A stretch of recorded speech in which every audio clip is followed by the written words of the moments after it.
Hello বিরন, আসসালামু আলাইকুম। আমি আমার বন্ধু আবিরকে নিয়ে আমাদের ভোলা জেলার ঐতিহ্যবাহী বকশী খেওয়াঘাট যাবো ইলিশ মাছ দেখতে।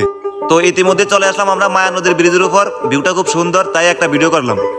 বলতে না বলতে এসে পড়লাম আমাদের বকশী খেওয়াঘাট। এখানে নাকি ইলিশের রাজ্য। তো দেখবো আজকে আমাদের ইলিশের রাজ্য কেমন এবং কিভাবে ইলিশ মাছ বিক্রি করে।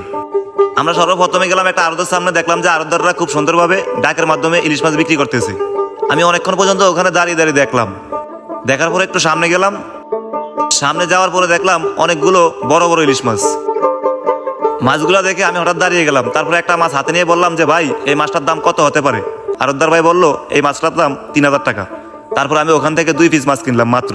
কেনার পরে রওনা হলাম। ওখানে দেখলাম আমাদের কিছু ভাই বেড়াদার মাছ কিনতে গেছিল। ওরা বলছে ভাই, আমাদের কিছু ইলিশ মাছ কাটবো, আমরা আজকে দুপুরে এখানে ইলিশ মাছ ভাজি দিয়ে দুপুরে গরম ভাত এবং ইলিশ মাছ ভাজা, খুব মজা হবে, আপনি থাকেন, থাকার পরে আমরা সবাই একসাথে খাবো। তো তাদের সাথে মিলেমিশে সুন্দরভাবে দুপুরে গরম ভাত এবং ভাজা ইলিশ মাছ দিয়ে খুব সুন্দরভাবে খেলাম। খাওয়ার পরে নদীর পাড়ে গেলাম ঘুরতে। তারপর দেখি যে ওখানে কতগুলো বোট সাজানো গুছানো। আমরা জিজ্ঞেস করলাম যে ভাই, এগুলো সাজানো কেন? ওরা বলছে ভাই, আজকে তো ঝেলে ভাইদের আনন্দের দিন, এই জন্য তারা বোটকে সাজিয়ে রাখছে।